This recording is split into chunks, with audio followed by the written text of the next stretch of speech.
Elaine Park, born on September 24, 1996, is a young woman of Korean descent with dark hair and brown eyes.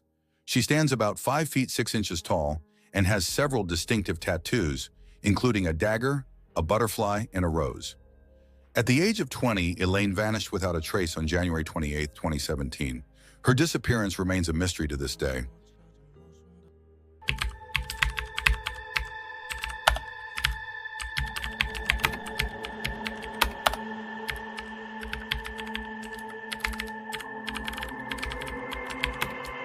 Elaine Park, born on September 24, 1996, disappeared on January 28, 2017 at the age of 20. At the time of her disappearance, she had brown eyes and brown hip-length hair with blonde tips. Elaine had several distinctive tattoos, including a dagger, a butterfly, and a rose. Elaine was known for her spirited and artistic personality. Her parents were divorced, and she lived with her mother, Susan, in La Crescenta, California, just north of Los Angeles. She attended Crescenta Valley High School, where she reportedly had a large circle of friends. After graduating from high school, Elaine enrolled at Pierce College in Los Angeles, though she had dropped out by the time of her disappearance. Around the same time, she also lost her job at a restaurant.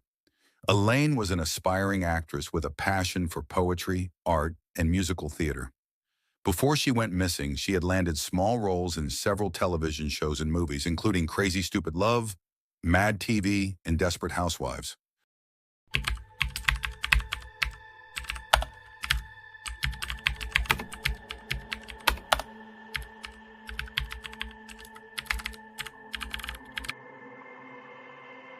The following people play important roles in the second chapter: Elaine's mother, her father, and her boyfriend. On the evening before her disappearance, Elaine visited her father, who gave her some money for the upcoming weekend. Elaine lived with her mother, and on the evening of her disappearance, she also borrowed $20 from her. Allegedly, Susan Park lent Elaine the money on the condition that she would repay it the same day. Around 7 p.m., a friend of Elaine's stopped by to pick up a curling iron. According to Sadie Gross, the friend, Elaine barely spoke and simply handed her the curling iron. It was the last time Sadie saw her friend. Elaine's reluctance could have been due to her mother's condition, as Elaine knew she couldn't repay the money that same day. At 7:30 p.m., Elaine visited her boyfriend, Divine Compere, who lived in Calabasas. The two had an on-off relationship, but things seemed to be going better since Elaine was visiting him again. Divine lived in an affluent area where celebrities are often found. His father, Shaquem Compere, is a well-known film producer who worked as an executive producer on the series The Equalizer. At 9:30 p.m., Elaine and Divine took an Uber to see a movie at the AMC Theater. According to the Uber driver, the two seemed relaxed and not tense. They returned to Divine's house shortly before 1 a.m., as captured by a surveillance camera. According to Divine, Elaine woke up very early and was acting strangely.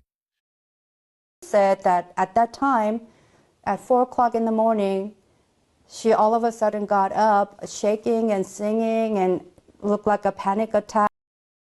She left the house at around 6 a.m., which was also captured by the surveillance camera. Her car was recorded by an automatic license plate scanner a few minutes later. 20 minutes after leaving, Elaine could still be tracked using Facebook's Find My Friends service. With this app, you can locate friends, and Elaine was sharing her location with Divine at that time. It's unclear why she chose to share her location. At 7:30 a.m., Elaine was listening to music through the Pandora app, as activities were recorded there. At 10:15 a.m., Divine tried to contact Elaine but was unsuccessful.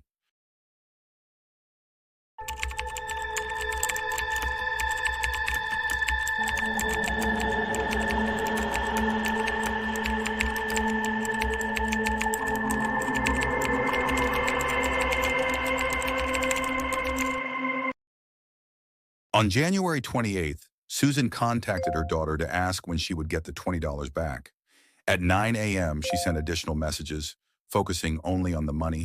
Since Susan stayed at her boyfriend's place, she didn't realize that Elaine wasn't home. When Elaine didn't respond to calls or texts, Susan called the police on Sunday.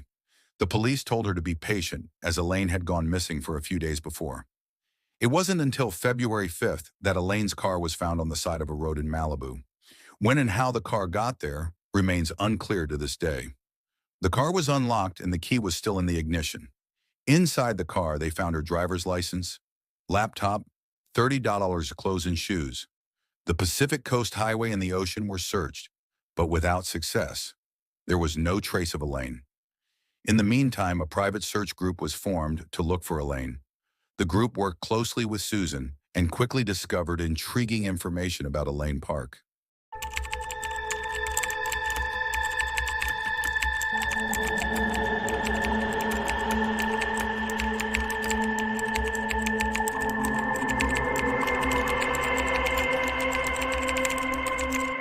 Elaine was allegedly assaulted backstage at a concert in 2015.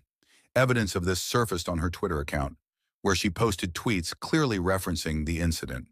Although Elaine later deleted the tweets, a friend had already taken screenshots.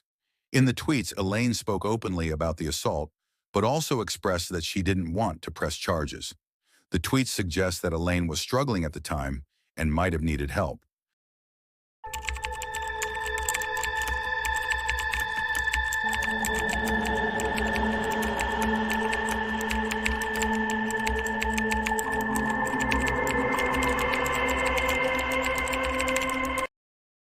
In May 2016, Elaine and a friend, Sadie Gross, the same friend who picked up the curling iron, were involved in a car accident. They collided with another car, but neither of them was injured. Sadie, who was driving, did not call the police. However, when Elaine got home, her mother, Susan, pressured her to contact the insurance company and a chiropractor in hopes of securing a payout from the insurance. When Elaine delayed her appointment with the chiropractor, her mother became furious and sent her multiple messages in which she insulted and berated her daughter. When the private search group contacted the insurance company, they discovered something shocking. The claim for damages had been signed. But 6 weeks after Elaine's disappearance, this could only mean that someone else had signed the claim. Let's summarize. Elaine was struggling mentally, possibly due to the assault.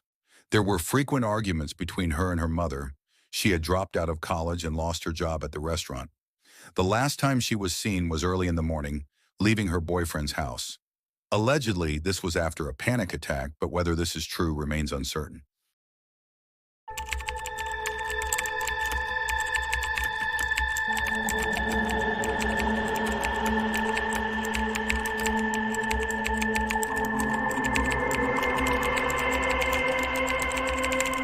Although Elaine lived with her mother, Susan, their relationship was not good. Susan admitted that they often argued. Friends and Elaine's older brother, who does not live at home, independently confirmed that there were frequent conflicts between the two. There were also rumors that Susan had hit Elaine and kept the money from her daughter's acting work. When the private search group examined Elaine's home, they noticed the door handle to Elaine's room. The wood around it was damaged. It appeared that someone had forcefully shaken it. According to Susan, this happened because Elaine often slammed her door shut. There was a message from the mother to her daughter on a whiteboard. In May 2017, cadaver dogs also searched the house. The dogs alerted to a suitcase in the closet in Elaine's room. Since it was a private search, this should have been investigated further by the police. However, this did not happen because the police did not want to reopen the case. To this day, Elaine's home has never been officially investigated by the police. Shortly afterwards, Susan decided to rent out her daughter's room. She listed both Elaine's and her brother's rooms as she needed the money.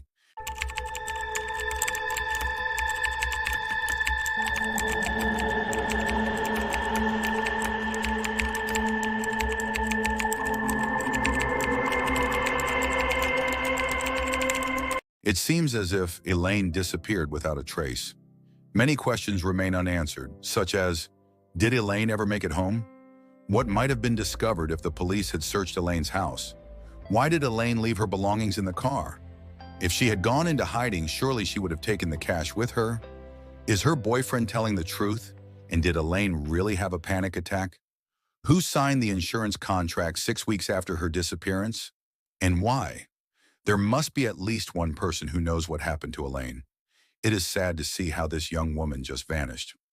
So let's not forget Elaine. Feel free to visit the Facebook page created to raise awareness about her disappearance. Elaine would have turned 28 this year. What happened to her remains unknown to this day. We've now reached the end of this video. I hope you found this case interesting. Please leave me a thumbs up, subscribe, and leave a comment. This helps with the algorithm. Let me know in the comments if you know anything about this case or have any theories.